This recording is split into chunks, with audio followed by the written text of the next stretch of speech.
let us see how the CDV works.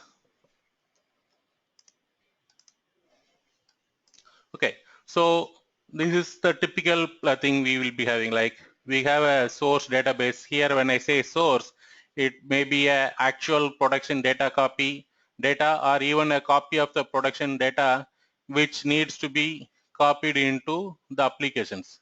So generally what we do, assuming I have 4 applications requires 4 different data source, we will be copying the source 4 times and then provisioning it in the test environment the same data. We may either provision the same data, or we may do subsetting or anything which based on the requirement we will do. So that's the challenge we are talking here, like why we should need to keep 4 different physical copies, whereas with the CDV tool, we don't need to maintain all but only one. So let me see how the CDV works here. So once I have a CDV tool, the first thing is it will take the initial dump. And one of the key factors of using a CDV tool, it will not just replicate the actual source data. What I mean source is, for example, assuming I have an Oracle database, and the size of the database is about 5 TB. But when the data blocks are copied into CTV tool, it will be generally 40% less than the actual size, mainly because when the data blocks are copied, it will not copy the duplicates, because generally the RDBMS tools keeps duplicates to ensure if some system in a cluster environment, if some system goes down, the data copy will be available to ensure data is always online. But since this we are taking it for a copy purpose, they don't need the duplicate data to be available. So they ensure the data is deduped, and also they compress the data when they store it internally within their tool. So it is roughly 40% less than what the actual size of the tool. I mean, sorry, what's the actual size of the source data. So once this initial set is taken, now the data is available for provisioning. So what it does, it just creates a virtual pointer which the applications can start using now. As you can see, it is not going to duplicate it.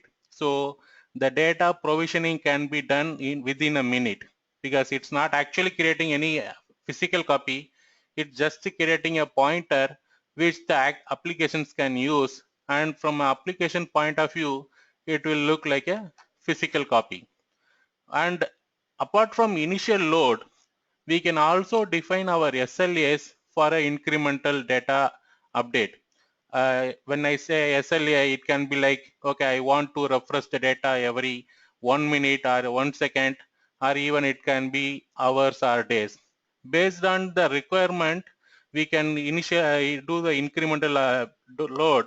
And one of the key factor here is, during incremental load, it will not update the initial data set. Also, it is not going to take every information from the source database.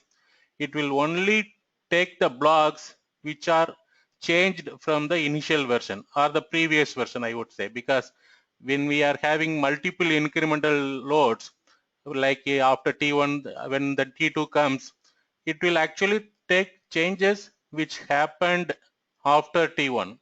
So this way, you will always have one initial back full set and the incremental changes.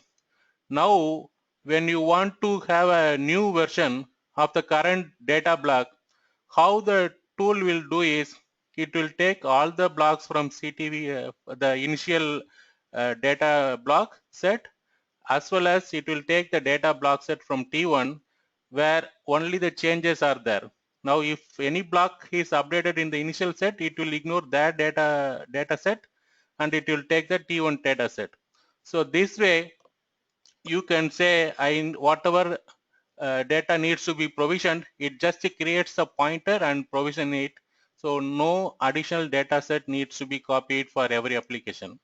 And even you can create a virtual copy for a previous tool set. It's not like once a new T1 increment is available, you cannot take the provision the data for provision the data of old set.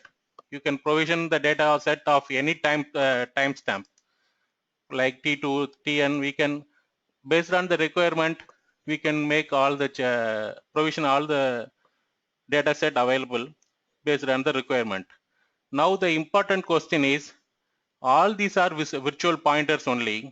So if application is trying to make a change, how that will be stored? Because if it is updated by in the main copy, then the main copy will be available, visible to all the other applications. So that means other applications will be impacted. But that is not what we want. So how the tool works, when you want to, when you are making a change, when an application makes a change, it only the changes are stored in a separate local copy, and the pointer now points to the changes. So that application alone will now see the change, whereas the other applications will still see the actual data that is provisioned to them, and they are free to change whatever data they want. And whenever they made a change, like the blue circle, blue block created for the second application, a additional local copy will be created for each application. So this is the way the CDV works. So as you can see, you don't need to deploy multiple data sets for each environment. So you are reducing a big amount of storage as well as hardware. Also, even the actual data is deduped and compressed. So you don't end up having a big storage space separately for CDV tool. It will be much lesser than the actual source data itself. So those are all the big factors of using CDV.